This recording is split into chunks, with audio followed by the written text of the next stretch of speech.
¿Qué onda, gente? ¿Cómo están? Bienvenidos a otro episodio más de este podcast. Hoy con otro tema bastante interesante, con una invitada muy especial.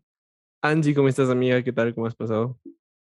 Hola Fer, muchísimas gracias por el espacio y aquí súper em, emocionada de ver las preguntas y la conversación. Sé que va a ser una conversación súper chévere. Sí, creo que vamos a aprender más yo que tú en realidad, pero lo ideal es que también lo pases chévere y se arme una conversa agradable también. ¿Cómo te ha tratado la vida? Bien, bien cansada, pero bien, todo tranquilo, Todo tranqui. todo ¿Qué bien. tal la U? ¿Ya acabas la U? ¿Cierto? Ya estás a punto de... Estoy, justo entregué mi tesis el lunes de esta semana, entonces de aquí ya solo trámite y graduación, trámite, sustentación y graduación. Ya ¿Para es cuándo la la recta fiesta? final. La verdad sí estaba planeando una fiesta para enero, así que invitadísimos. De una. Ahí le caemos.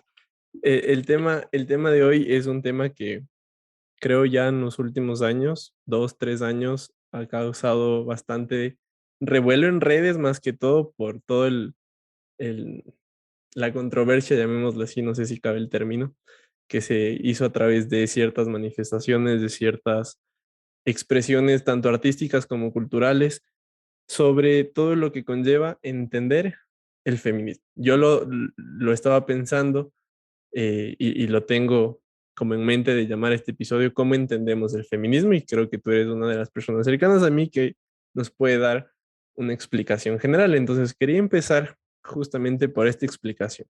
¿Cómo podemos entender el feminismo? Am, yo creo que el feminismo se mueve en varias esferas. Para mí siempre, ante esta pregunta como un poco de definición de concepto, siempre he intentado abordar dos esferas para hacerlo como un concepto bastante general.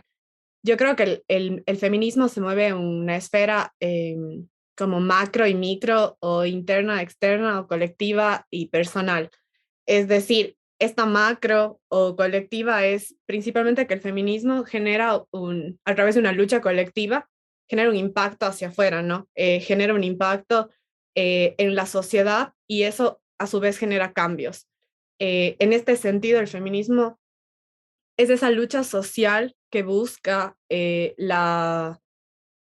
trata de resarcir un contexto histórico en el que se ha ido desarrollando el patriarcado, el machismo en nuestra sociedad y trata de pelear con eso, ¿no? Y esta lucha colectiva es como que tú te sientes parte de algo. Este es como este sentir colectivo. Pero el feminismo, y es algo que creo que en ningún concepto histórico, conceptual podríamos descartar esta parte, es esa esfera individual también en la que actúa.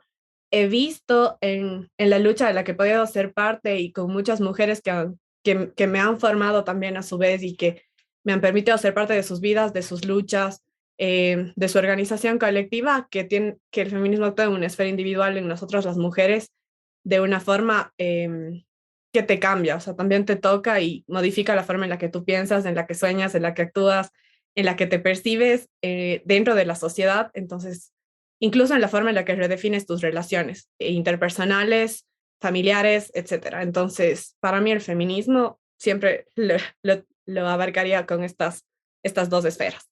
Ok, vamos entonces a lo macro primero. Chévere. Y desde el punto inicial, ¿cómo podemos identificar entonces la raíz de? O sea, entiendo que podemos hablar de feminismo cuando hablamos de ya una lucha desde antes. Por poner ejemplos cercanos y nacionales, por ejemplo, Manuelita Sáenz, se me viene a la mente.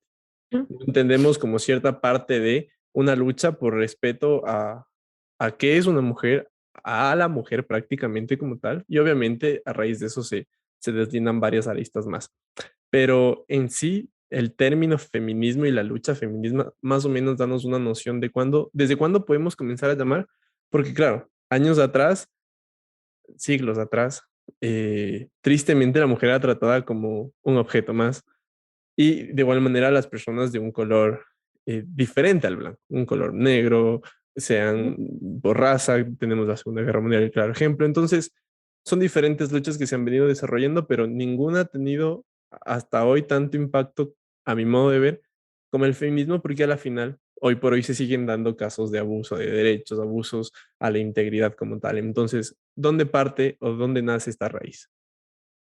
Em, a ver, yo creo que como todas las luchas sociales son una reacción o tenemos como una relación causa-efecto. Em, esta, esta posición netamente social en la que valga la redundancia, en la que la sociedad le puso a las mujeres a través de la historia, no existió siempre en las primeras formas de organización de las sociedades civiles. Nosotros veíamos que incluso habían sociedades que se organizaban donde el valor que se daba a las mujeres o la forma en la que se organizaba la sociedad no existía esta diferencia, ¿no? O sea, como habían diferencias más por cuestiones naturales, pero nunca como por una cuestión social o de creación. Sin embargo, llega un punto en la historia en el que el hombre, y lo que tiene que ver un montón con influencia de la iglesia, y de las religiones en sí, en cómo se van desarrollando las sociedades en la que empiezan a poner al hombre por sobre la mujer. Eh, y con esa sociedad bajo ese contexto se reacciona, ¿no? Hay una reacción a esto y es ahí donde las mujeres empiezan a tomar, primero fueron decisiones individuales, las cuales rechazaban la forma en la que estaban las cosas instauradas en su sociedad. Muchas de ellas, por ejemplo, eh, que no podían hacer ciencia, no podían, eh, eran como que por ser mujeres específicamente, estaban puestas en una posición menor y se les iban renegando cosas. Entonces muchas de ellas empezaron como que a negarse a esto sin que aún se llame feminismo como tal, ¿no? Fue únicamente como esas decisiones que en ese momento las podrían terminar hasta como de revolucionarias o de rebeldes frente a lo instaurado, como que desafiar el status quo. Sin embargo, poco a poco este contexto uno se va dando cuenta que era un tema estructural, que era un tema que no afectaba a una, sino que afectaba a todas en distintas áreas. Y es ahí donde empiezan, específicamente las mujeres se empiezan a organizar en varios grupos, por ejemplo, en el tema de las sufragistas, que son las mujeres que lucharon en algún momento de la historia por conseguir el voto. Ellas se autodenominaban a sí mismas como sufragistas y tenían un fin, que era como ser igual políticamente, tener como esta voz política también, este poder de decisión sobre las decisiones, perdón, valga la redundancia, de un estado, de un país.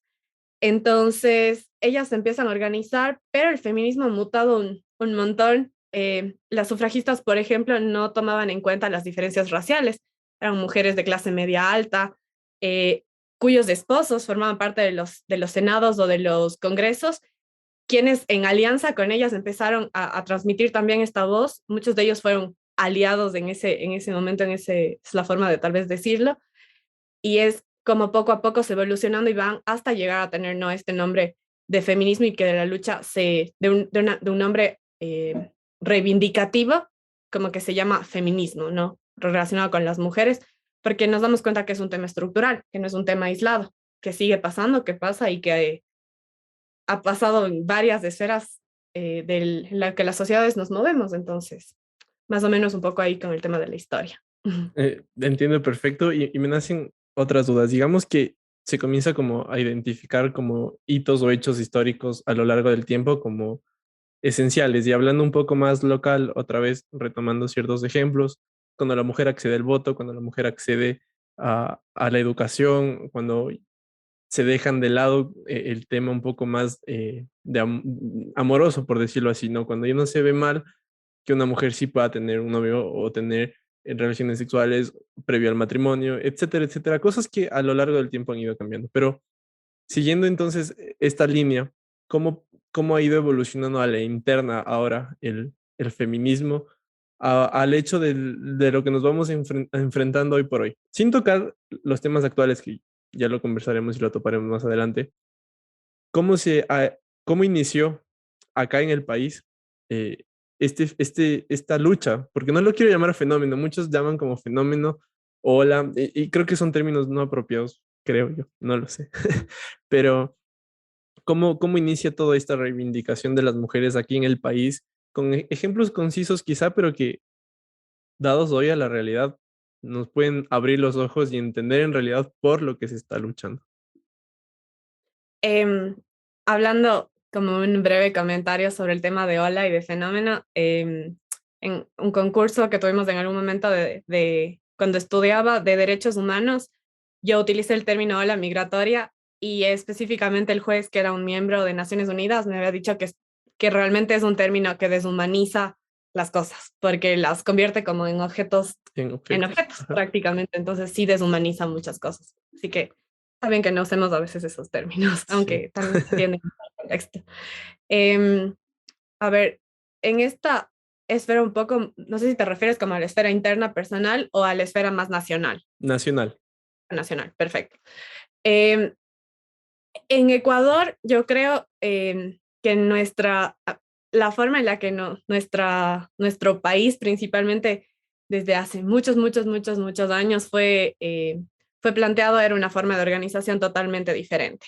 Y aquí es donde voy a resaltar la organización indígena y nuestras raíces indígenas también, donde efectivamente sí existen rasgos machistas, porque no hay un sector de la sociedad que esté aislado de este sesgo machista que hay, pero sí donde funciona y opera de formas muy diferentes a una cultura más occidental. Eh, en este sentido, la forma en la que las mujeres, las curanderas, eh, ellas se organizaban y ellas lideraban también sus comunidades, yo creo que es desde ahí donde podemos como partir con esta lucha y muchas de ellas hasta ahora, por ejemplo, puede que no se autodenominen como feministas, sin embargo, el hito que han marcado en la toma de decisiones y en cómo se autodeterminan en la lucha que han hecho por las tierras, por los territorios, es como muy destacado. Y yo creo que eso, nacemos con eso y es algo que hasta la actualidad sigue vigente y muchas veces no se observa, no se toca ese feminismo y como nos quedamos mucho con lo occidental, o mucho con lo de ciudad, cuando lo que está pasando en las afueras o lo que está pasando en, en zonas determinadas de nuestro país son realmente hitos como muy importantes. Y en este sentido también vamos con lo mismo, ¿no? Mujeres que realizaron eh, actos que desafiaron el status quo en el que se desenvolvían, que se denominaban o no feministas, pero que con el tiempo eh, esos hitos como que sí marcaron e influenciaron a las nuevas generaciones. Sin embargo, esta organización también se viene dando de la mano de otras luchas en nuestro país, específicamente con el tema indígena, también, ¿por qué no mencionarlo? Muy aliado del tema de los derechos de la comunidad LGBTI, que ha tenido también en Cuenca como una relevancia importante desde su historia, desde su desarrollo. Y esto empieza como que mujeres en pequeños sectores se vayan organizando poco a poco y generen como estos grupos y no son grupos de los últimos años, son grupos que han venido trabajando 20, 30 años en temas de mujeres como redes de apoyo, sabiendo que muchas veces te traiciona el Estado, te traiciona el sistema de justicia, te traicionan otras esferas y como empiezan a aliarse en esta red de amigas, pero también en esta red de lucha. Y eso, te digo, no es un tema actual, si bien es cierto ahora es hasta incluso por la fuerza que tienen las redes sociales, se visibiliza mucho más, incluso es muy controversial en la actualidad, pero las mujeres vienen luchando y vienen organizándose desde hace un montón de tiempo. Y en Cuenca tenemos varias, y en Ecuador hay varias mujeres que conozco que en este momento tienen 50, 60 años o más y que nos van contando cómo generaron impactos, cómo formaron parte de avances normativos, por ejemplo, legislativos, con sus luchas. Y eso es como muy destacado. Entonces, la lucha ha estado ahí. Ahora se visibiliza más por redes, pero siempre ha estado ahí. Y ahí me nace una pregunta. Yo conversando con personas cercanas, pidiendo opiniones al respecto de más, sobre todo cuando hay fechas importantes. Recién pasó el 25 de noviembre, que era la no violencia, y se generaron igual ciertos espacios en diversas universidades y empresas y públicas y privadas, ¿no? Pero a lo que ibais, me gusta saber que logran compartir estas experiencias con personas que son mucho mayores a las que son de nuestra generación, vamos, que somos contemporáneos, ¿no? Pero mm, me nace esta curiosidad de, en realidad, ¿qué se ha hecho? Y te comentaba que yo conversaba con personas sobre el feminismo, sobre qué opinan y demás, porque en alguna vez una de estas personas me dijo que le agrada, pero que siente que no se palpa nada. O sea, que a la final pareciera como que solo se sale y si bien es cierto, se alza la voz, que es ya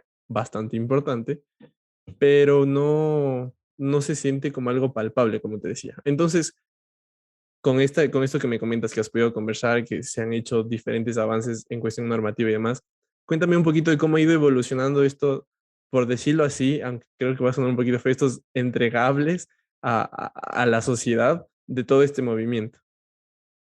Claro, sí.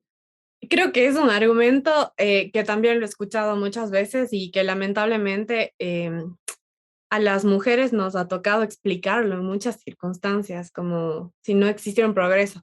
Por otro lado, van a haber comentarios en los que dicen, en este momento somos totalmente iguales, es totalmente innecesaria la lucha, pero realmente no es así y hay muchas mujeres que desde diversas trincheras han estado realizando y han formado parte de cambios eh, estructurales y muchas veces, a veces deslegitimamos no quiero decir los pequeños porque sería deslegitimarlos, pero tal vez lo más cotidiano. Y aquí otra vez lo voy a dividir en dos esferas. Como tenemos esta esfera macro, por ejemplo, de cambios normativos a nivel país, en los que efectivamente podemos ver que existe una evolución. Si tú lees, por ejemplo, y son cosas que incluso a veces aún están y que tal vez ya en la práctica se van ya no se convierten en prácticas comunes, pero que normativamente siguen ahí.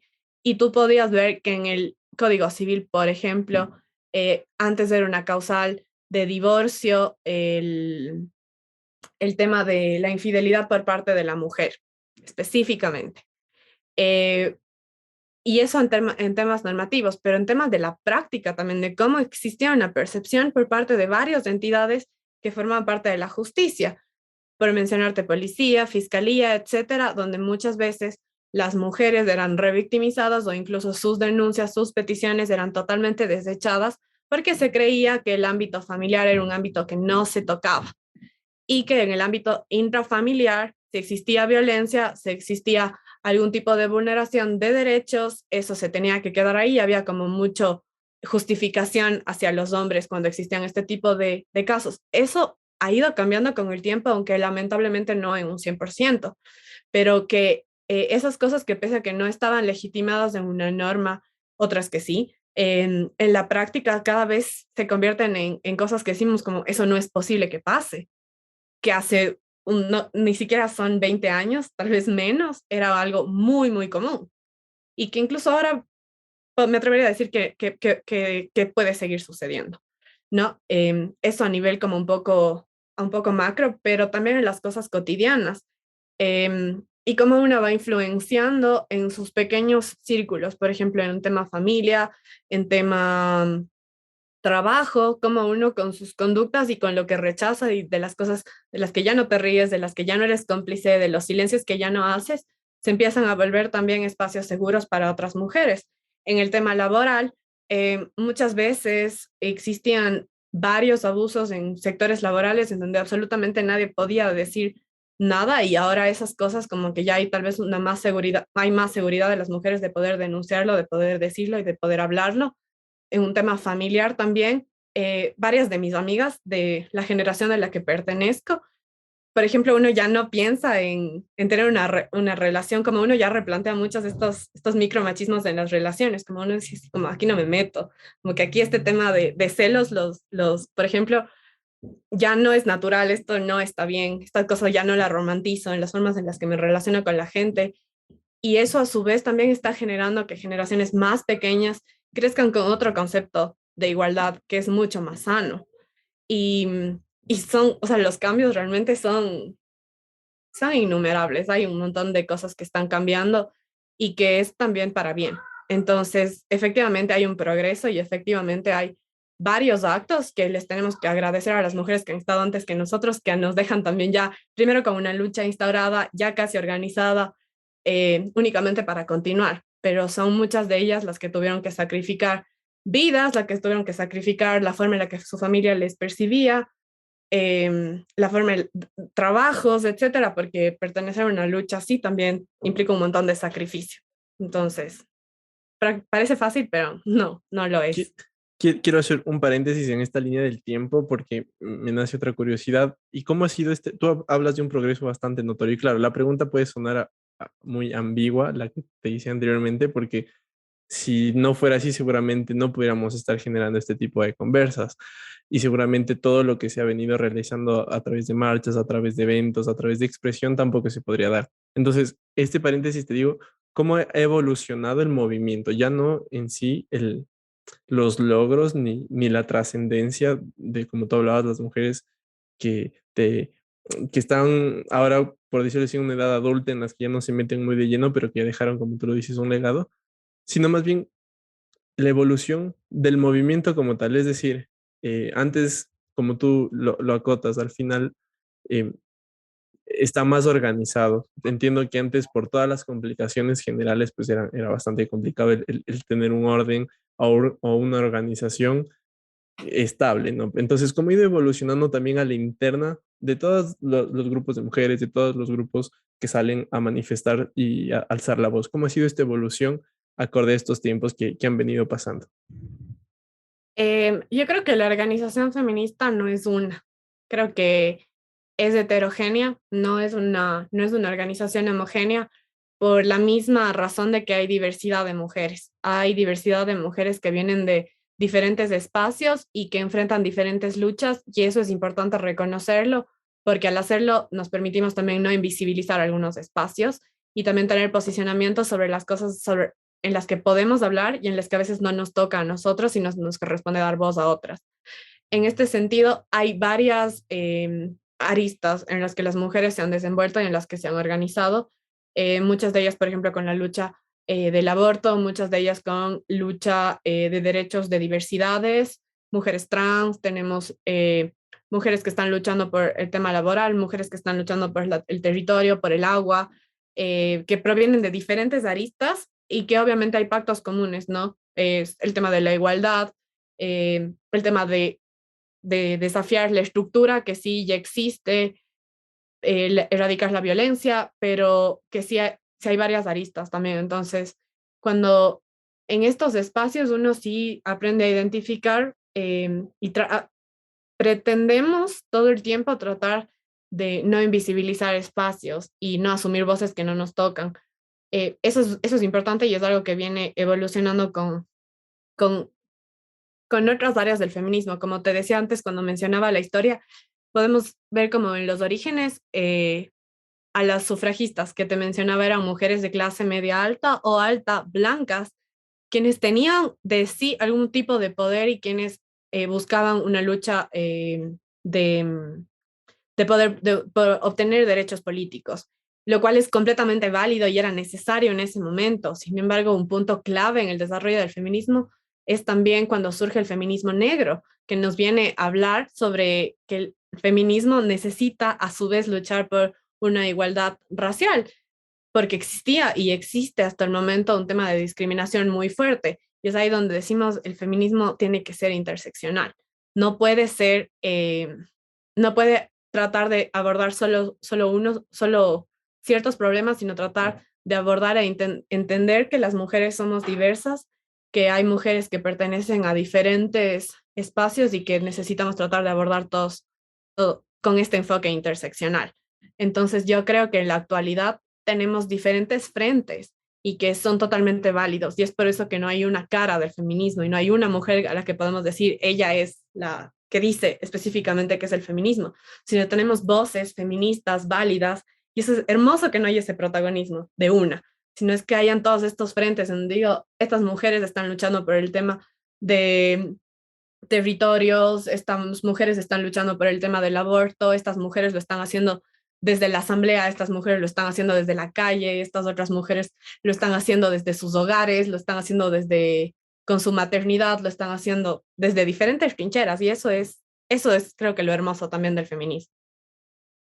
Me nacen, me gusta el tema porque, eh, ¿cómo decirlo? Uno cuando está desde otra orilla y quizá no lo vive muy cercano y a veces hasta cierto punto te llegas a cuestionar ciertas actitudes que tenías en el pasado, que quizá dices, no, en realidad ayuda también, a pesar de que no participes directamente en la lucha, ayuda también a reflexionar sobre tus actos y al ponerse en el otro lado de la orilla y decir cómo te sientes tú en realidad y a raíz de eso cambias actitudes. Entonces, es como un comentario nada más que me gusta porque voy entendiendo cada vez un poquito más la diversidad que conlleva todo un movimiento. Y claro, tal vez lo generalizo, ¿no? Pero por temas prácticos, porque como tú dices, se diversifica en un montón. Entonces, siguiendo con esta línea que estábamos armando, ya estamos acá en el país, entonces todo bajo tu análisis, bajo tu perspectiva, también se ha mantenido y ha nacido gracias también a la lucha de la mujer indígena que hoy por hoy tiene una voz, creo yo, o bueno, el movimiento indígena tiene una voz fuerte, pero no sé si a la interna se generen este tipo de mini revoluciones. No sé cómo estás tú quizá de conocimiento ahí, tal vez me salgo un poquito de la orilla, pero es un poco paradójico porque pareciera que donde más se afecta a la mujer, o sea, donde más complicada está es justamente en esta cuestión, o perdón, en esta zona indígena en la que son extremadamente pobres o son de una clase baja, tienen ingresos bajos, tienen recursos bajos, y es justamente ahí donde el maltrato incrementa, donde la voz de la mujer se reduce. Entonces, ¿cómo se va atacando eso que quiero hacer una relación a lo que mencionabas, ¿no? Que a la final tenemos varias caras de mujeres y personajes indígenas que han representado al país en diversos foros, en diversas instancias, pero hoy por hoy, ¿qué se hace dentro de estas zonas? A ver, yo creo que voy a tratar de dar una opinión sobre lo que conozco y el acercamiento que he tenido, dejando como muy salvo este tema de que yo no he vivido a ver, las situaciones estructurales que sí viven las mujeres que viven en la ruralidad y que se autodeterminan como indígenas, que a su vez son mujeres y que pertenecen a otra realidad, que he podido escuchar, que he podido relacionarme, sin embargo, como no las he vivido y a veces como creo que eso me inhabilita a veces para dar como Ujú. una opinión súper concreta. Pero como un comentario, lo que podría decirte es que em, yo creo, primero creo que hay un tema que ligamos mucho el tema de, creo que es incorrecto como ligar este tema de población indígena con precarización, porque la concepción de riqueza también es como muy occidental la que tenemos, como que entendemos por pobreza. Pero sí, efectivamente hay una cuestión de oportunidades, de diferencia de oportunidades y de marginalización por parte del propio Estado, por parte de la propia sociedad hacia las culturas indígenas y sobre todo de discriminación. Crecimos en un país donde eh, la mujer indígena, el hombre indígena han sido discriminados y eso también genera una desigualdad de oportunidades que es totalmente real y que es totalmente palpable. Eh, Sin embargo, la lucha que son lideradas por mujeres, también sé que hay otras luchas que están lideradas por hombres o que las mujeres forman parte de los procesos activos en la lucha de territorios, en la lucha del agua. Son luchas que son muy destacadas y que, por ejemplo, cuando hay activistas en esos sectores también a veces es muy invisibilizado. Y es una responsabilidad también muy grande por parte de las mujeres de la urbe, porque muchas veces no consideramos un montón de factores y nos centramos mucho en la ciudad. El gobierno mismo prefiere, creo que, realizar cualquier tipo de acción en ciudad donde podemos sacar más propaganda de ahí que hacerlo donde nadie ve y donde no hay redes, donde no hay eh, este complot mediático todo el tiempo. Entonces, creo que efectivamente sigue siendo marginalizado, em, pero sí creo que siempre se ha realizado como un trabajo muy importante que debería ser potenciado y que efectivamente debería existir política pública, plan nacional, organización civil que tenga siempre en cuenta como este sector, pero no, como no, como entender también la lucha desde la forma en la que ellos lo hacen, no tratar de aplicar la forma de la ciudad y tratar de decir, ellos necesitan educación, ellos necesitan eso como si no la tuvieran. La gente allá se educa y lo hace de una forma que a veces es mucho más interesante, ¿no? Que es diferente, como no la podemos contrastar, es diferente, pero sí procurar que sea en un ámbito de libertad y no porque falta la oportunidad que nace de un asunto de discriminación.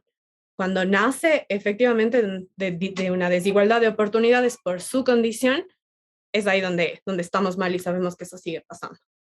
Ujú. Ok, entiendo y me agrada bastante el hecho de poder definir ciertas cosas que a veces nosotros desde acá afuera, y me refiero a nosotros como al resto de la población que mira con otros ojos y asume ciertas cosas. Y es importante, me quedo con esto que dices, que a la final, claro, ¿qué es pobreza para nosotros? ¿Qué es pobreza para ellos? Que a la final, si nos vamos como a términos un poco minuciosos, a la final de ahí sale gran parte de lo que comemos día a día, de ahí sale gran parte de lo que sostiene al Ecuador económicamente también. Entonces, ya de soluciones quiero hablar al final, pero es importantísimo el hecho de tener en cuenta las políticas que sean, como tú mismo lo decías, transversales, no solo dentro de lo que se pueda comunicar, sino también dentro de lo que te queda a la final, sea gobierno, sea organización, sea movimiento, sea persona, de lo que te queda a la interna, la satisfacción de poder ayudar a una comunidad, a un grupo de personas, etcétera. Entonces, creo que también es bastante interesante topar esto.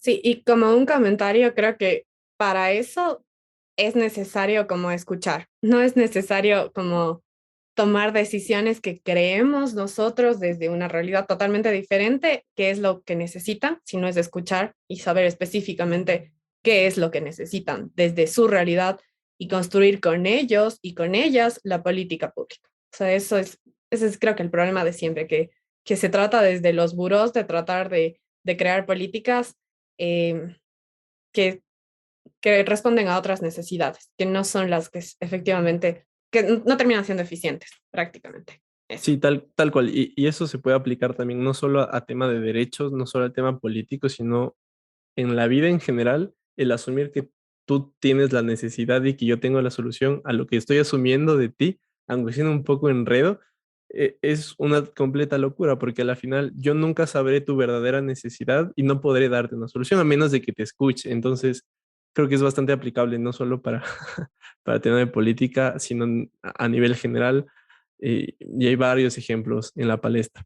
Avanzando un poquito más con todo este tema ya adentrándonos a los últimos acontecimientos. Nace en Chile, si no estoy mal, me corriges ahí, esta coreografía, no sé si el término lo cabe, que causó mucho revuelo, se viralizó mucho, alzó mucho más la voz, creo que hizo recapacitar a muchas otras personas y aumentar su enojo a muchas otras por todo lo que conlleva y el mensaje que tiene de fondo. Entonces, no sé si me cuentas un poquito de cómo nace esto, no sé si tienes ahí conocimiento de cómo evolucionó, o cómo inició y cómo evolucionó esto. Sí, esto nace con este colectivo artístico y era lo que tú mencionabas al inicio, ¿no? Como el feminismo va y el activismo feminista va mutando y va abordando como todas estas formas maravillosas de transmitir y una de esas es el arte.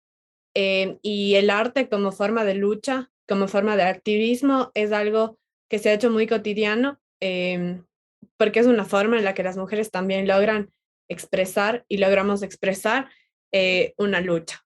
Y el arte te atraviesa el cuerpo, entonces es Sí, una forma muy como, que a mí me encanta, o sea, realmente creo que es una forma muy válida y muy linda también de hacer escuchar nuestras voces. Las tesis son este colectivo feminista que crean este baile y que no es este performance que se refiere como específicamente a un violador en tu camino que habla sobre cómo nosotras nos vestimos y cómo eso muchas veces en en el inconsciente masculino machista te da como esa autoridad de querer abusar, de querer tocar, de querer ver, de querer hablar sobre un cuerpo que no es tuyo y cómo eso incomoda, cómo eso duele y cómo eso que pueden hacer desde cosas pequeñas termina finalmente en temas de femicidios, en temas de violaciones y en temas que son mucho más graves. Como creo que el contexto era maravilloso porque sí visibilizó mucho estos micromachismos, porque a veces uno cree que la punta del iceberg, que es el feminismo, perdón, que es el femicidio, solo nace cuando alguien de la nada decide matar a una mujer y es como, no, hay un montón de cosas súper comunes, súper normalizadas que forman parte son la base de esa punta, ¿no? Y que son importantes. Entonces, yo creo que lo que hacen las tesis em, es una forma de arte a través del performance que fue muy válido y que de forma masiva llegó a un montón de gente y que es algo como que te atraviesa y que muchas mujeres se sumaron a realizarlo en varias partes del mundo porque te sientes identificada, como mujer te sientes identificada y cuando estás bailando alrededor con 50 100 mujeres a tu alrededor usando lo que tú quieres, te sientes como en la libertad también de sentirte protegida, pero también sabes que es algo que no tienes como el privilegio de hacer todo el tiempo, porque existe aún un montón de acoso en la calle, etcétera. Entonces, creo que es una forma súper chévere de hacer activismo y que hay muchas otras como a través del arte, el propio término como el artivismo, que se ha puesto Mm. como muy popular, pero sí, o sea, son formas en las que llega a la gente y creo que son formas chéveres en las que se está llegando a través del mundo y se está haciendo escuchar voces. Quiero hacer otro paréntesis. Mencionabas micromachismos y entiendo bajo ciertos conceptos quizá cómo contextualizar, pero bajo tu percepción, o mejor dicho, bajo la realidad o la triste realidad, porque creo que al final casi siempre esto conlleva a muerte de una mujer o a agresión, porque es una cadena de sucesos que a la final llevan a lo que tú mencionabas, la punta del iceberg. ¿Cómo podemos definir entonces el micromachismo como tal y para entenderlo, para evitarlo y para frenarlo? Yo creo que los micromachismos son estas conductas muy normalizadas en la sociedad que no son, que no son que de primera mano no son entendidas como violencia, por ejemplo, porque no son físicas o porque no te dejan un daño eh, permanente en varios sentidos, sin embargo, que sí son formas que legitiman o que sostienen esta estructura patriarcal o esta estructura machista donde el hombre se siente por sobre la mujer. Y entre micromachismos, por ejemplificar, es el tema que en realidad sí son violentos, terminan siendo violentos, ¿no? Pero desde cosas muy sencillas como el, el interrumpir, el asumir de forma errónea que una mujer, junto a un hombre, la mujer es la secretaria, el hombre es el jefe, como todas estas pequeñas cosas que son como muy, muy, muy cotidianas, que se han normalizado un montón en la sociedad y que casi son imperceptibles, pero que cuando las analizamos y cuando estamos cuando tratamos de formarnos y de estar como pendiente del tema, como uno es cada vez un poco más consciente. Entonces son estas conductas normalizadas. Ujú. ¿Y cómo atacamos a lo que está normalizado? Y digo porque hoy por hoy no solo eso, sino a nivel en general, casi todo en la vida que conlleva algo malo, siempre hay algo que se normalizó, sea internamente como persona, sea como familia, sea como sociedad. ¿Cómo podemos atacar estos, por ejemplo, lo que tú mencionabas, este ejemplo de que si está un hombre y una mujer en un aspecto empresarial, el hombre es el jefe, la mujer la secretaria? ¿Cómo podemos, no sé la palabra, disruptir en este sentido para que se deje de pensar así? Yo entiendo que esto es a base de algo esencial, escuchar y educarse, pero ¿qué más se debe hacer? Porque de ahí en más hay un sinfín de ejemplos. La otra vez me cruzaba en Twitter que había una traducción del inglés al español de secretaria justamente y salía la palabra secretaria en vez de poder asumir que puede ser secretario. Entonces, son estas pequeñas cosas que hasta cierto punto eh, llegan a ser, o sea, bajo mi percepción cómicas, porque digo, vamos, a la final es un algoritmo lo que hace eso, pero claro, detrás de ese algoritmo hay una persona. Entonces, ¿cómo ir atacando esas pequeñas cosas con soluciones, digámoslo así? Yo creo que es un ejercicio de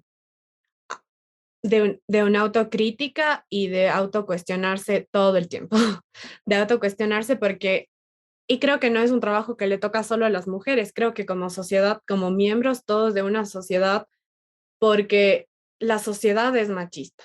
El ambiente en el que crecimos es machista y todos crecimos en ese. No solo los hombres o no solo las mujeres, como que todos crecimos y a todos nos ha afectado el ambiente, más bien, más que afectado, en todos ha influenciado como esto. Entonces yo creo que nos toca como una responsabilidad colectiva y una responsabilidad social el cuestionarnos lo aprendido y desaprenderlo, desaprender las cosas que no estuvieron bien. Formar a las nuevas generaciones con una perspectiva mucho más igualitaria, mucho más consciente, con mucho más respeto, con menos discriminación, y también el decirlo, el pronunciarlo, el nombrarlo, como muchas veces eh, quitamos la importancia o restamos importancia de decir las cosas. Y yo creo que en este momento que las mujeres tenemos más voz en algunos aspectos laborales, educativos, todo el decir lo que no nos parece o el nombrar o el poder pronunciarnos sobre varias cosas, incluso las redes sociales que te dan esta libertad como de pronunciarte sobre las cosas, sí han generado como un nivel de conciencia que es importante. Yo creo que el trabajo es personal en este sentido, pero también hay como una responsabilidad estatal en ello, que es el tema de de tener constante capacitación y formación, pero también el que las, todos los enfoques en los que el Estado se desarrolle tengan perspectiva de género. Eh, Eso es totalmente necesario y sí tiene que formar parte de la agenda, definitivamente. Ujú. Escuchándote me hace similitud y esto es algo que también a mí hasta cierto punto me molesta porque una anécdota, cuando yo iniciaba en la radio y trataba de presentar un proyecto un poco diferente porque iba a hablar de música ecuatoriana y de tecnología y al dueño de la radio no le parecía en primera instancia, bueno, nos dio el chance, nos acolitó bacán, pero después lo tomaba son de chiste el tema de Millennial y luego con todo lo que pasaba en el contexto global se generalizó el tema de la generación de cristal, que no sé muy bien a quién va enfocado, pero entiendo bajo las circunstancias que se generan esa Mm. terminología. Y escuchándote, te decía que se me asemejó mucho porque a veces uno dice, wait, el no ser violento no significa que sea frágil. El reclamar algo que no me parece o algo que se actúa mal no significa que sea frágil. Entonces yo estaba justo escuchándote, se me vino a la mente esto, que casi todas las acciones que debemos o tomamos normalmente se las considera por personas adultas o personas que crecieron bajo este modelo, digámoslo así, de creencia un poco más fuerte, porque quizá tú y yo no tenemos la realidad de otras personas que son un poco más agresivas y demás, que se asumen, ah, no, entonces tú eres de esta generación frágil de cristal, etcétera, etcétera. ¿Cómo ir también rompiendo ese paradigma de que a la final, eh, eh, yo creo que a la larga, como cuando tú y yo estemos viejitos ya, seguramente las personas que siguen con esto, con esta visión o esta perspectiva, van a seguir asumiendo de que quien llora y es hombre es frágil, quien, no sé si una mujer hace pesas y se viste con jeans, perdón el término, y se dice marimacho, son cosas que pareciera que no van a olvidarse o atacarse. ¿Cómo también atacar eso? Porque siento que va bastante de la mano. Sí, y creo que, a ver, es un tema que va de la mano de varias cosas, ¿no? Primero, creo que no puedo dejar de lado el decir que la forma en la que nos comunicamos actualmente es muy masiva y es por las redes sociales, lo que también genera a su vez como este tema de globalización, ¿no? Es como que todos de una u otra forma estamos un poco conectados, sobre todo como que sociedades occidentales, como que mucho más conectados todo el tiempo y hay una abundancia de información todo el tiempo. Em, Esto genera que tengamos más espacio, más visibilización, más voces, etcétera, todo el tiempo. Solo ver el Twitter o las redes sociales en general es como que todo el tiempo tienes voz, todo el tiempo estás hablando, todo el tiempo tienes algo que decir, ¿no? Y esto en realidad, como viene estas anteriores generaciones, como que te dicen como que es el típico, ¿no? De nosotros vivimos esto y estamos bien, es así como no están bien. Es que es creo que parte de la negación también, y es una negación colectiva porque es un gran sector de la población que piensa que están bien, como que vivieron un mal rato, vivieron un montón de cosas y están bien. Así como, más allá de que están bien, nuestra sociedad aún tiene como un peso súper fuerte. Y es también porque no conectan los hechos comunes con los hechos no comunes. Es porque jamás, muchas personas no relacionan un femicidio con un acoso callejero. Dices como, es exageradas, esto siempre ha pasado, eso no va a pasar nada. Entonces, así como, eso, hay una relación entre esas dos cosas. Hay definitivamente una relación ahí, pero no ven eso, creo que no ven como la conexión. Creo que eso siempre va a existir y creo que mientras hay una lucha siempre va a haber también detractores, siempre va a haber personas que deslegitimen de muchas formas, muchas con argumentos, otras con bromas, otras con nombres que deslegitimen como generación de cristal, etcétera, o con estos términos, pero creo que eso siempre va a existir y no creo que sea malo.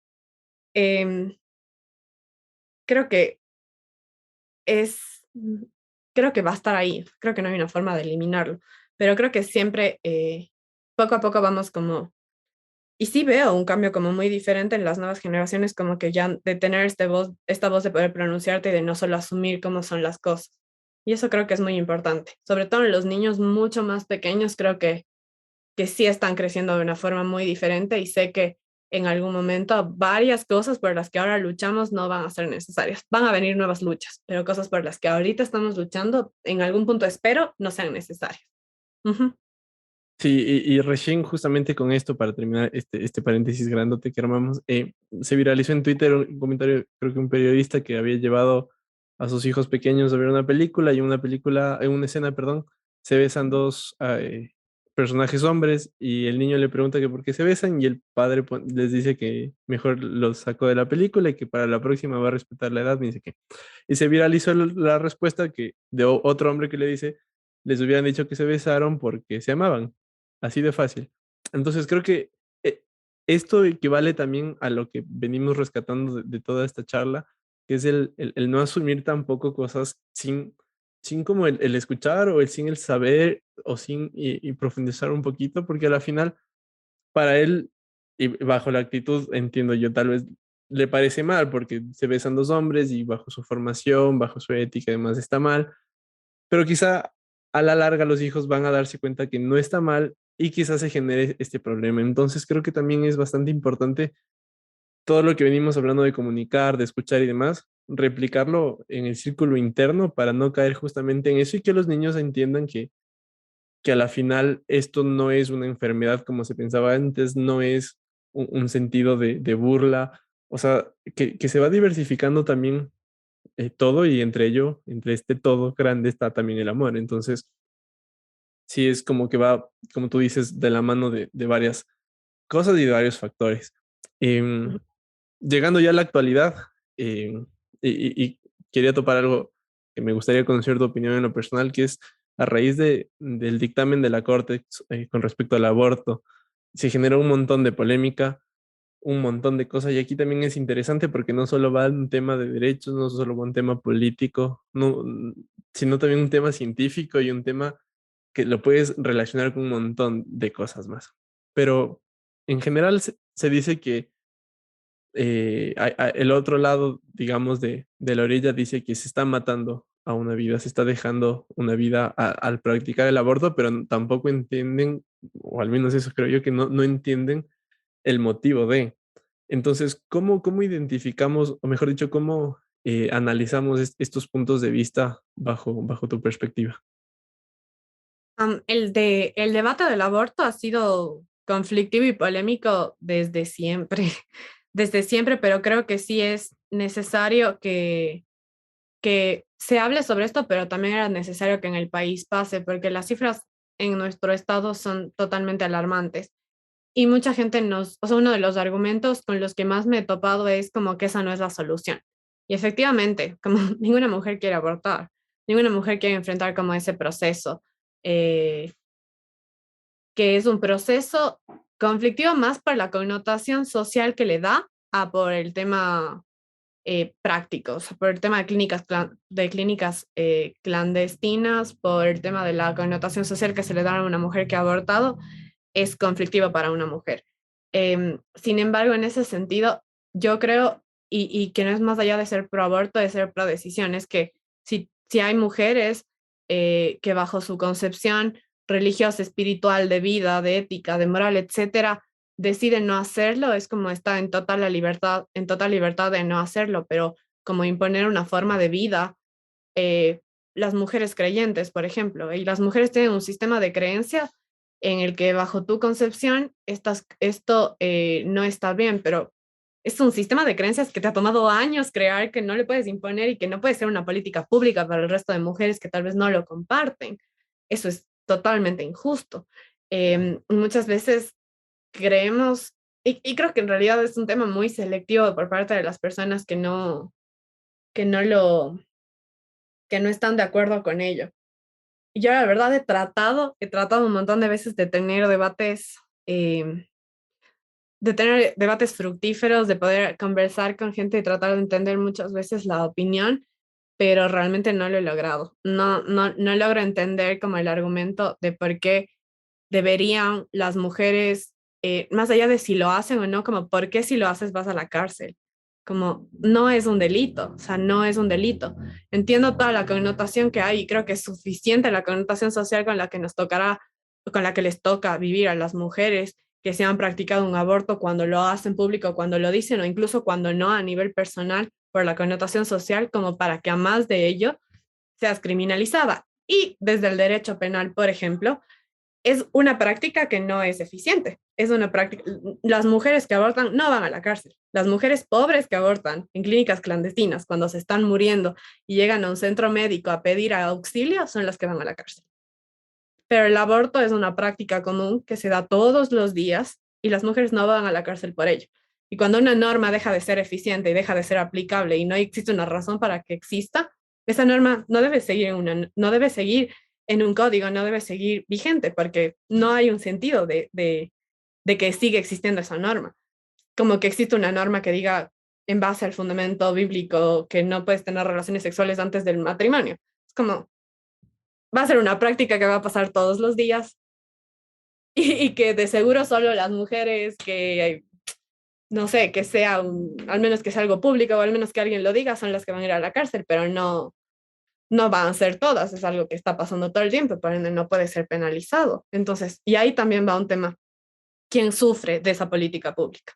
¿Quiénes sufren por esas políticas públicas? Son mujeres racializadas, mujeres de escasos recursos, entonces como realmente como la existencia en sí de esa política para mí no tiene sentido y sí me parece, yo creo que el debate actual en el que estamos es ¿por qué la Asamblea no está haciendo lo que le toca hacer ya para que esa ley eh, ya entre en plena vigencia, para que haya un procedimiento de cómo va a actuar, algo que la Corte ya se pronunció al respecto? Y creo que es ahí donde la Corte falla un montón, perdón, donde la Asamblea falla un montón y se olvidan de su cargo, de su deber como servidores del Estado y se convierten como muy individualistas o defender causas muy personales cuando no es lo que toca a veces. Entonces, ahí estamos más bien en eso ahora. Claro, y la verdad que es algo bastante complejo el debate, me refiero, porque por un lado tienes a personas que defienden la vida, como lo dicen, ¿no?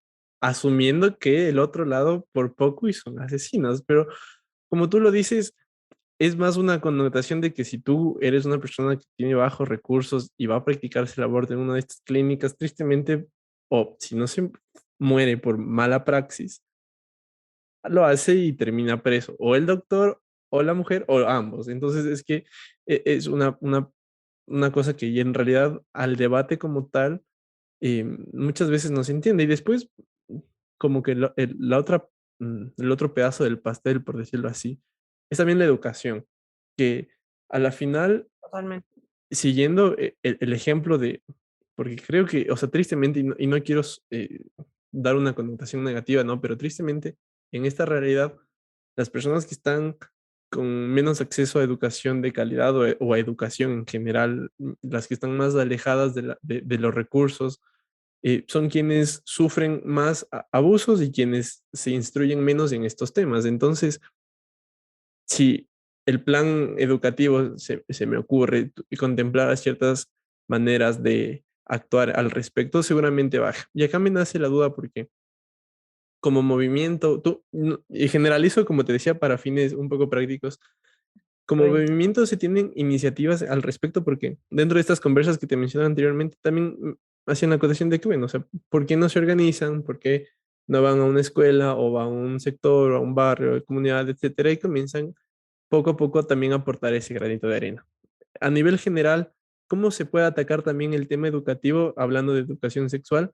Porque hoy por hoy, o sea, no quiero sonar eh, tan banal, pero hoy por hoy la educación va desde un sitio web para adultos como a una serie de Netflix, que no es tan mala serie, refiriéndome a una en específico que es, eh, se me va el nombre, tú la debes saber. Sex Education. Sex Education, tenía otro palabra, otro nombre. Creo que, por ejemplo, esta se viraliza en redes porque es como la forma más cercana que hoy por hoy tienen jóvenes que están entrando en una edad de pubertad adulta que para conocer un poco más de qué es las relaciones sexuales y demás, que a la final, si los vamos como al peor escenario, conlleva al aborto, a la muerte de la mujer y todo lo que veníamos hablando. Entonces, ¿cómo vamos atacando estos ejes? Efectivamente, y como te mencionaba antes, muchas personas dicen que el aborto no es la solución y es totalmente, o sea, el cambio estructural que se tiene que dar va de varias aristas, es el tema de educación, es el tema de realmente fomentar una cultura donde no haya violencia, donde no sea necesario que las niñas tengan que practicar un aborto porque han sido violadas, porque baja el número de violaciones, ¿no? O sea, ese es el objetivo. El objetivo es que ninguna tenga que abortar. Pero como tú dices, este tema de educación también no entiendo, aquí sí no entiendo, realmente me cuesta un montón el digerir el por qué también hay gente que eh, que no sé cuál es el término, pero que se encuentra en contra también de la educación sexual, como van a enseñarles a los niños a tener sexo, es como que de eso no es, no se trata de la educación sexual, o sea, es como también ir formando. Y específicamente voy a dar el chance de hablar un poco sobre la sentencia de la Corte Constitucional del caso de Paola Guzmán, que es la primera sentencia a nivel interamericano que aborda el tema de derechos sexuales y reproductivos o de erradicar violencia en el ámbito de las aulas. Es la primera sentencia, entonces es un caso paradigmático sobre el cual yo estoy haciendo mi proyecto de titulación y es una sentencia súper eh, importante porque te muestra también esta perspectiva de la necesidad de tener una buena política que que dé educación sexual en las escuelas. No está direccionado a este tema de, a ver, prevenir, por ejemplo, el embarazo juvenil, etcétera, pero es el prevenir todos los actos violentos, porque si los niños no saben cuáles son las formas en las que ellos pueden cuidarse, como este tema de prevención también es completamente necesario. De manera concreta, en el caso de Paula Guzmán, que fue una niña, desde que fue niña hasta que fue adolescente, fue abusada por el vicerrector del propio colegio, eh, que le practicó un aborto, el doctor del colegio, y que finalmente ella se suicida, y la escuela es totalmente negligente respecto de la causa de su suicidio también. Es súper complicado porque vemos cómo es necesario que los niños aprendan a identificar también cómo protegerse y cómo eh, tratar de evitar este tipo de situaciones, ¿no? De prevenir algún tipo de abuso, que les toquen, que vulneren sus derechos, e incluso lo que les dicen, o sea, es súper complicado y para eso es necesario el tema de educación. No es únicamente de métodos anticonceptivos y todo, que igual son necesarios porque tenemos que ir viendo cómo se desarrollan estas generaciones y poder darles herramientas también para que puedan elegir, para que puedan tener como una formación, pero también como que señalar qué va correspondiente a cada edad, qué es el tema del consentimiento, como, y creo que más bien la ausencia de eso es lo que ocasiona en muchos casos todas estas vulneraciones en niños, niñas y adolescentes. Entonces, el tema de educación, algo que tú mencionabas era como, ¿por qué no se organizan ni van a escuelas? Creo que la iniciativa no falta, pero eso sería quitarle responsabilidad en un deber del Estado que le toca, porque el tema de educación es una responsabilidad estatal. Y que incluso tanto en la sentencia de la Corte Interamericana como en otras sentencias previas, como el tema de educación, siempre es una obligación que recae sobre el Estado y que es la forma en la que tiene que estar como institucionalizado, ¿no? Es como que esto no va a recibir solo el centro educativo privado, donde puede ir esta persona a dar esta charla. No es un tema que a nivel público y privado en las escuelas de todo el país tiene que estar institucionalizado y todos tienen que recibir la misma información, información de calidad, información que sirve, información que prevenga, al fin y al cabo, todos estos actos. Entonces, es una responsabilidad que sí le toca al Estado, que ya está planteada, que solo le toca aplicar, porque la sentencia de Paola, que ahora se viene y que ha generado en sí, que está en este momento ya el punto final entre las medidas de reparación que se dictaron en el caso, es la creación de políticas públicas, ¿no? Tendientes a erradicar la violencia en las aulas. Y este tema sí va vamos a ver cómo se va aplicando en los siguientes meses, porque el presidente actual como hizo un compromiso, indicando que en los siguientes 6 meses, desde el mes de agosto, es decir, ya tal vez para enero, debería estar esa política pública ya en vigencia y ver cómo se va aplicando y ver si efectivamente logramos con eso tener una política pública óptima para niños, niñas y adolescentes. Ujú. Para terminar esta línea cronológica, que te agradezco de antemano igual toda la explicación, porque siento que esto sirve a la final para comprender nuevos puntos de vista y reforzar los que ya venías trabajando. Entonces, la verdad que de antemano muchísimas gracias por este tiempo, Así, Angie. por el Eh, espacio. para terminar esta línea cronológica, hablábamos antes de establecer estas políticas públicas, lo terminaste diciendo igual, de establecer y trabajar en conjunto políticas públicas que no solo ayuden al tema de derecho a la mujer, si bien es cierto es una prioridad, pero también tema de educación, tema de salud, que todas van a ser como nexo a que la situación en general de las mujeres y del colectivo y de los humanos y del Ecuador y de la sociedad mejore. ¿Cuáles pueden ser estas principales políticas en los ejes que veníamos hablando para dar una solución en los próximos años en miras a bajar la violencia, en miras a bajar las muertes, en miras a mejorar un sistema educativo y a prevenir actos que no queremos que sucedan? Yo creo que es una respuesta muy compleja. Sí. A ver, creo que la pregunta es muy compleja, creo que la respuesta podría ser mucho más compleja y como tiene varios puntos, creo que no acabaría de indicarlo en horas y creo que tampoco tengo como todo la información a la mano, ¿no?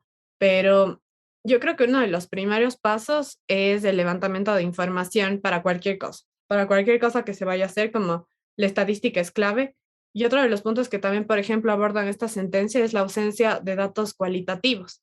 No solo necesitamos como los números, sino necesitamos saber si son niñas, si son niños, si pertenecen a diversidades, si son de sectores rurales, de sectores urbanos, si se autodenominan como negros, como indígenas, como mestizos, como blancos, porque todo eso nos va a generar propuestas o políticas públicas bien direccionadas que sirvan, porque no podemos asumir que a todo el mundo le pasa lo mismo y no podemos asumir que la forma en la que se va a plantear alguna propuesta tiene que ser homogénea cuando la sociedad es totalmente heterogénea. Con esto no digo que haya una política pública para cada uno, pero sí una política pública que prevea que hay diferencias y que prevea específicamente que estas diferencias sí determinan y sí profundizan en varios casos la discriminación en varios sentidos, ¿no? Entonces, yo creo que partir siempre de la estadística y de la búsqueda de información eh, que pueda ser óptima y que pueda ser la base para la creación de propuestas, y luego es la construcción de propuestas con la gente. O sea, que en estas mesas no solo sea el buró del Estado, sino sea también con participación de mujeres, de niños, de adolescentes, y en donde se tomen en cuenta estos casos. Y a una charla a la que fui recién, hablaba mucho de esto de el Estado en su rendición de cuentas, en el siempre estar queriendo quedar bien, como oculta un montón de realidades y oculta un montón de casos, que son esos casos específicamente los que les van a permitir mejorar. Son esos casos específicamente los que tienen que tratarse, los que tienen que abordarse, a los que hay que abrir los ojos para sobre esos trabajar. Y el caso de Paola es un caso muy vergonzoso para el Estado realmente, o sea, que haya una ineficiencia tal que la persona que vulneró y que abusó de Paola haya quedado impune totalmente en el país, es un tema totalmente vergonzoso porque no solo nos indica que falló la justicia, sino que falló el sistema educativo, que falló las autoridades de policía, las autoridades de fiscalía, las autoridades de los juzgados. Y es un tema súper complicado, incluso en este caso hasta el tema de prensa es súper feo porque romantizan lo que había pasado, ¿no? Dicen como que estudiante enamorada de su vicerrector se quita la vida. Es así como, no estaba enamorada, o sea, es un tema, no puede estar enamorada de una relación de poder y cómo manchan la dignidad también de las personas. Entonces, tiene que estar como, tiene que ser como transversal, como tú mencionabas en algún momento, pero sí, como te digo, más o menos las bases de lo Me, que yo me, creería. me quedo con el no, el concepto del no asumir cosas cuando no conocemos realidades. Creo que es como lo que puedo rescatar y como te decía en su momento, es aplicable para cada instancia que vivamos, sea universitaria, sea profesional, sea laboral. O sea, el no asumir ciertas cosas nos va a permitir darnos una perspectiva más crítica para poder resolver estas cosas de una mirada diferente. Para terminar Y, ahora, dime. perdóname, en esto de asumir a veces es también una palabra que me gusta mucho, es el tema de posicionamiento y es el, como, no puedo asumir porque no lo he vivido, tampoco no puedo hablar en muchas circunstancias cuando no me toca a mí, cuando puedo dar voz a alguien más. Entonces, sí hay muchos temas en los que a veces uno da más dando voz a otras personas en lugar de hablar de algo que uno no entiende, uno no ha vivido y uno no sabe. Y cuando lo hablamos desde una óptica estatal era lo que decía, la necesidad de trabajar con diferentes voces, no con las mismas, sino con diferentes voces, de escuchar eso. A mí me encanta, en cambio, la palabra de coexistir, que creo que se relaciona bastante con todo lo que venimos hablando, porque al final es ser parte de para entender los problemas de, y no solo los problemas, sino a veces también aportar y ser beneficioso en conjunto.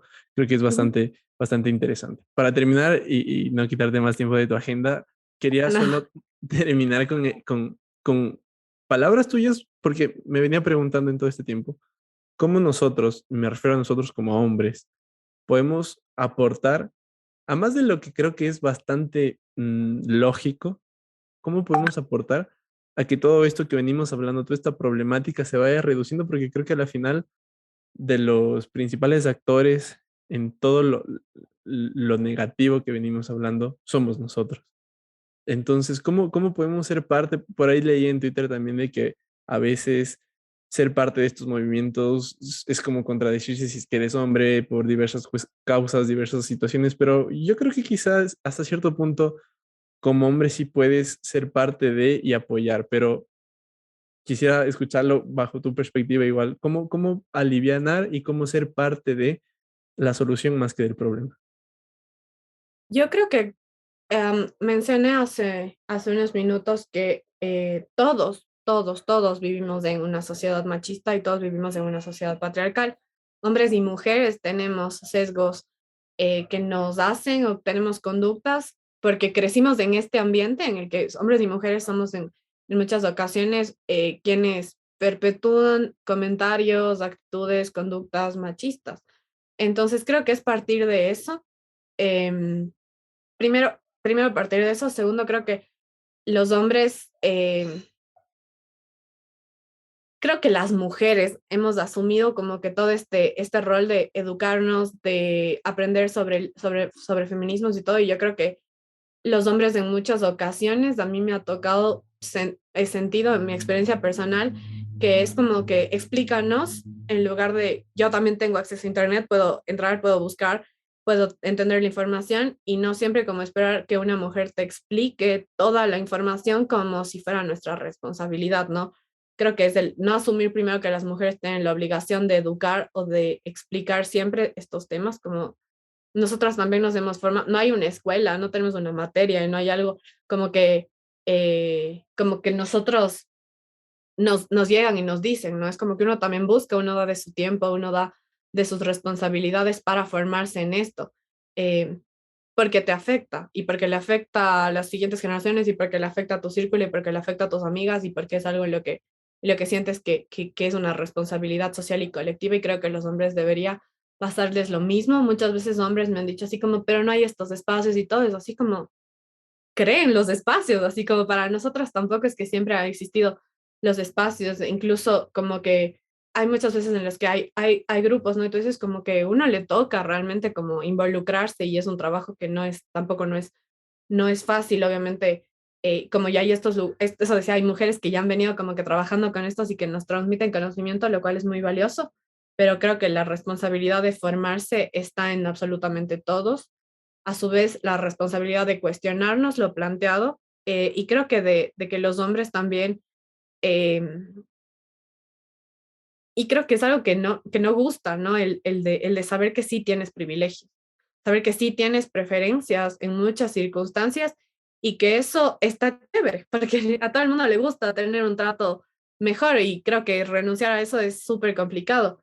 A mí me pasaba en la universidad como que a los hombres, cuando ponían de ejemplos, por ejemplo, como el señor tal, tal, por ejemplo, en unos años va a ser gerente tal, tal, y en este caso, ¿usted qué haría? Y la señorita tal va a ser la mamá de la casa, que es así como que, y él muchas veces que el compañero hombre es el que diga como, ¿por qué eso, no? O sea, como el rechazar o el decir algo a la autoridad cuando tú eres la persona a la que le están alabando o a la que le están privilegiando es complicado y es un caso muy mínimo, ¿no? No se diga en otras circunstancias donde efectivamente los hombres tienen un trato mucho más privilegiado únicamente por el hecho de serlo y, y eso es complicado. Pero los hombres, hay un ejemplo que ya igual para cerrar, como que a mí me parece muy, muy loco y que siempre lo uso y es había como una página en Facebook, no sé si como eran varios hombres o era un hombre que estaba atrás de esta página que decía como por la, por la custodia compartida de los hijos, ¿no? Y decía así como las mujeres nos quieren quitar la custodia a los padres también y eso es como contrario al feminismo, perdón, como estas feministas, así como nos quieren quitar la custodia de nuestros hijos, es así como la sociedad misma a nosotros nos impuso el tema de cuidado, el tema de estar los 5 días y que solo dos estén con los papás y cosas así. Es como que, obviamente, es un tema que también es del machismo. Eso es una lucha que ambos estamos luchando contra lo mismo, ¿no? O sea, como que lo que tú dices no es contrario al machismo, es exactamente el producto del feminismo. El que un hombre no pueda ejercer el rol sobre sus hijos en la misma cantidad de días, en la misma proporcionalidad de responsabilidades, es exactamente el resultado del machismo. De ese machismo que te hace daño a ti, que le hace daño también a las mujeres porque les pone una carga gigante por sobre las que ya tienen, responsabilidades que ya tienen. Entonces no es como un tema contrario, es el mismo mal que nos afecta a todos, pero que a veces simplemente queremos poner como hombres, mujeres, cuando estamos como en lo mismo. Y también el posicionamiento nuevamente de los hombres del dar estos espacios, por ejemplo, en marchas, de dar estos espacios cuando hay voces de mujeres que quieran hablar, como dar, ceder, como ceder estos espacios. Es como que, créeme que a ti no va a ser tan complicado que te escuchen, como en muchas circunstancias, pero a nosotros sí, entonces como que cede esos espacios y a veces es mejor como escuchar y no tratar de ser protagonistas en varias cosas. Y yo, eso. Qué bacán, qué bacán. Me quedo entonces con tres cosas del escuchar, creo que es lo primerito. El no asumir cosas que lo veníamos hablando.